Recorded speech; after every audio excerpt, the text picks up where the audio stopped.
এই আনসার লীগরা এই 15 বছর পর্যন্ত তোদের এত দাবি দাবাগুলো কোথা ছিল? তোদের মা হাসিনার কাছে গিয়ে এই দাবিগুলো জানাইতে পারিস নাই?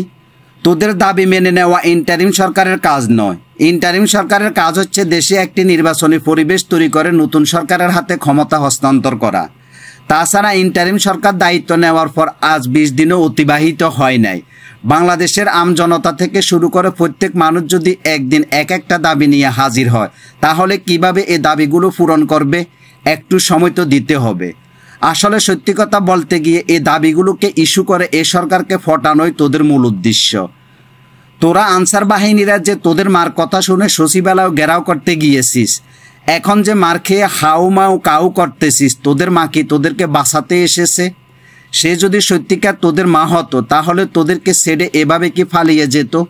তোরা কি বুঝিস না তোদেরকে ব্যবহার করে সে তার নিজের স্বার্থ লুটে নিচ্ছে? এখন কেন প্রাণ ভিক্ষা চাইছিস?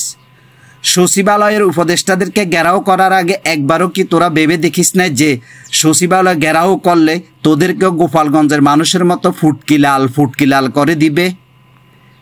তোরা যে উদ্দেশ্যে সচিবালয় ঘেরাও করতে গিয়েছিস সে উদ্দেশ্য আর জীবনে কখনো পূরণ হবে না।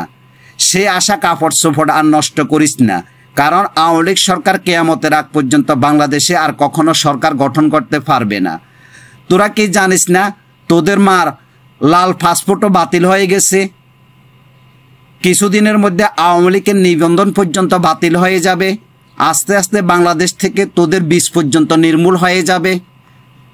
তোরা সাধারণ আনসার হয়ে কেন এত বড় দুঃসাহসিকতার পরিচয় দিচ্ছিস?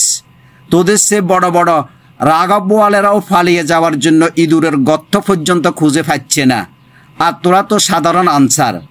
তোরা মনে করেছিস চলমান বন্যা দুর্গতদেরকে নিয়ে সারা দেশের মানুষ ব্যস্ত হয়ে আছে। এই সুযোগ ব্যবহার করে তোরা অন্তর্বর্তীকালীন সরকারকে হটানোর চেষ্টা করবি, তাই না? মনে রাখিস তোদের সেই স্বপ্ন কখনো পূরণ হবে না। দুনিয়াতে আল্লাহ তোদেরকে যতদিন হায়াত দিয়েছে ততদিন একটু সুষ্ঠুভাবে বেঁচে থাকার জন্য চেষ্টা কর, তা না হলে আল্লাহর তরফ থেকে তোরা গায়েব হয়ে যাবি। মনে রাখিস, কারণ আল্লাহ ছাড় দে ছেড়ে দে না।